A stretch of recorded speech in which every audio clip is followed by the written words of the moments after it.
नमस्कार मित्रों। पूरे देश में अभी बवाल है। लोगों का खून खौल रहा है। किस मुद्दे पर? दिशा सुशांत का मुद्दा तो चल ही रहा है, लेकिन कल हमारे देश की आत्मा पर, हमारे देश पर हमला हुआ है। कश्मीर के पहलगाम में जो बहुत ही खूबसूरत वादी है, और उसे आप कहें कि स्विट्जरलैंड से किसी भी सूरत में कम नहीं है। यह पहलगाम का इलाका जो आपकी स्क्रीन पर दिख रहा है, और इसे मिनी स्विट्जरलैंड कहते हैं। कल भी जब लोग हमले का शिकार हो रहे थे तो कुछ चश्मदीद कह रहे थे कि ऊपर मिनी स्विट्जरलैंड से हम लोग नीचे आ रहे थे मैदानी इलाके में। ये पहलगाम वो इलाका है जहां हर साल विजिटर्स जाते हैं, सैलानी जाते हैं और इन वादियों का लुत्फ लेते हैं।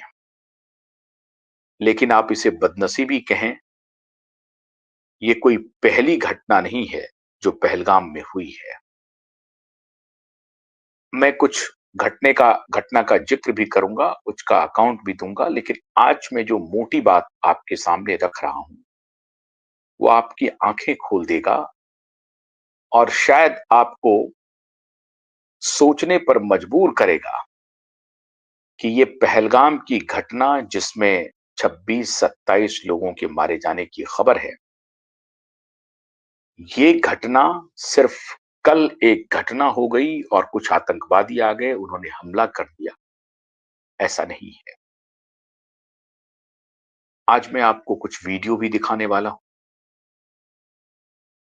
और कुछ प्रवृत्ति की चर्चा करने वाला हूं और ऐसे गुनहगारों का जिक्र करने वाला हूं जिसके बारे में अब भारत सरकार को, खासतौर से मोदी जी को निर्णय लेना पड़ेगा, लेना ही चाहिए।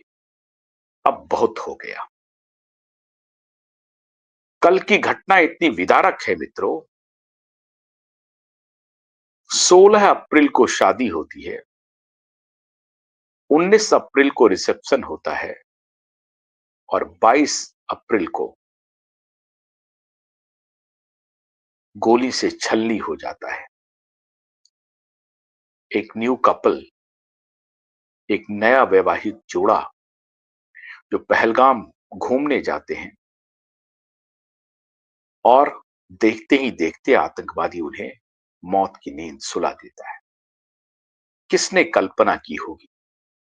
16 अप्रैल को शादी हुई है, 19 को रिसेप्शन हुआ है, हंसता खेलता परिवार है, घूमने के लिए जा रहे हैं, पहलगाम जा रहे हैं, उस कश्मीर में जा रहे हैं जिस कश्मीर में धारा 370 हटने के बाद प्रत्येक वर्ष, और इस साल तो लगभग 2 करोड़ लोग, पिछले साल लगभग 2.25 करोड़ यात्रा कर चुके हैं कश्मीर की वादियों का, घूमने जा रहे हैं। पूरा जम्मू एंड कश्मीर एक प्रकार से आर्थिक गतिविधियों का केंद्र बन रहा है। न सिर्फ भारतीय जा रहे हैं, वरन की पूरी दुनिया के सैलानी वहां पहुंच रहे हैं, और वहां की इकोनॉमी बढ़ रही है, लोगों को रोजगार मिल रहा है, लोग अमन चैन से रहना चाह रहे हैं।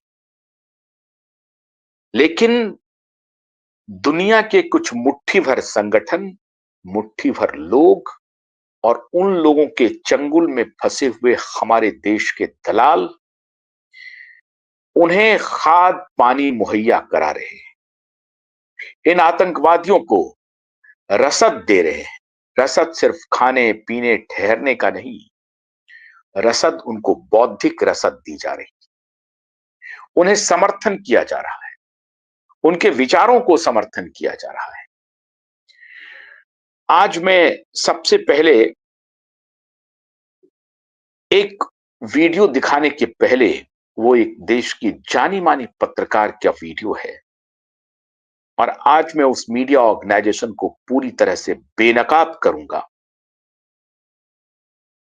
ऐसे मीडिया ऑर्गेनाइजेशन जिन्होंने वर्षों इस देश में एजेंडा चलाया, एक नैरेटिव तैयार किया, एक खास वर्ग के समर्थन। एक बात आपको ध्यान रखनी चाहिए कि इस देश में हमारे जो दूसरे धर्मावलंबी लोग हैं, सिख हो या ईसाई को छोड़ करके जो हमारी मुस्लिम आबादी है, वो सारे लोगों को मालूम है कि 98% मुस्लिम आबादी कन्वर्टेड है। हथियार के बल पर उन्हें मुगलों ने, इस देश में आए हुए लुटेरों ने उन्हें तब्दील किया, उनका धर्म परिवर्तन करवाया। और अधिकतर लोग तो ये मानते हैं, लेकिन जो मुट्ठी भर चंगेजी, तैमूरी, औरंगजेबी और बाबर के संतान हैं, जो सीधा वहां से माइग्रेट करके उनके लश्कर में आए थे, वो इस बात को मानने को तैयार नहीं। तो जो 98% हमारे मुस्लिम भाई बहन पहले हिंदू थे, सनातनी थे, उनका जो परिवर्तन हुआ है, उनको अब गंभीरता से खुद पर विचार करने का वक्त आ गया है। वो अब भी अगर तैमूर, चंगेज, गजनी, औरंगजेब और बाबर को अपना पूर्वज मानेंगे, तो इससे दुखद कोई बात हो नहीं सकती। जिस उमर अब्दुल्ला की बात कह रहे हैं, उसके दादा शेख अब्दुल्ला और उनके पिता दादा वो कश्मीरी पंडित थे। अलामा इकबाल वो स्वयं कश्मीरी पंडित थे, उनके भी खानदान के।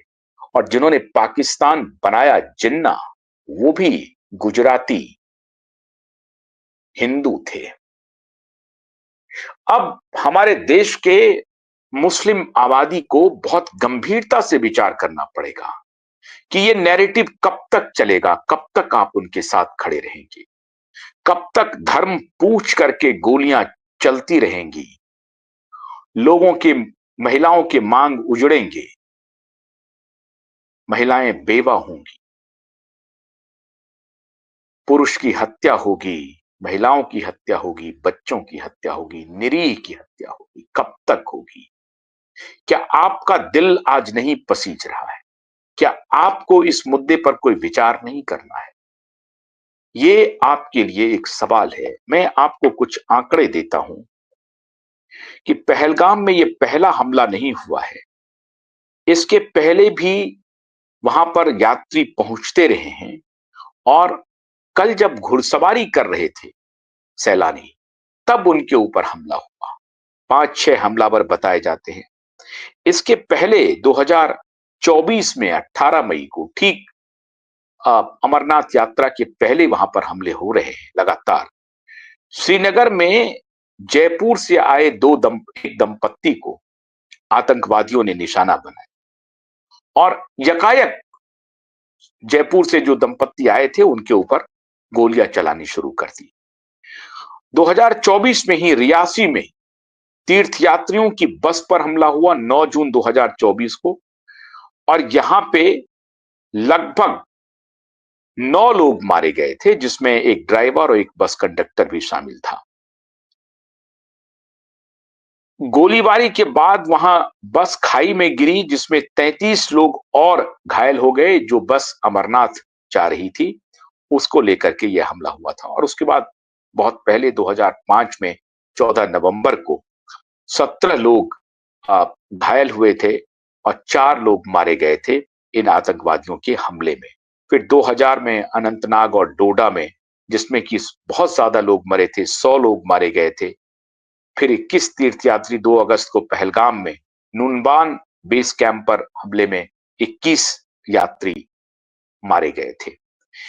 1995 में फिर पहलगाम में विदेशी पर्यटकों का अपहरण हुआ था, और उस वक्त हरकत उल अंसार नामक आतंकी संगठन ने 6 विदेशी पर्यटकों को, 2 गाइड को अगवा करके, जिसमें अमेरिका, ब्रिटेन, नॉर्वे और जर्मनी के थे पर्यटक, उनको भी इन्होंने नहीं छोड़ा था।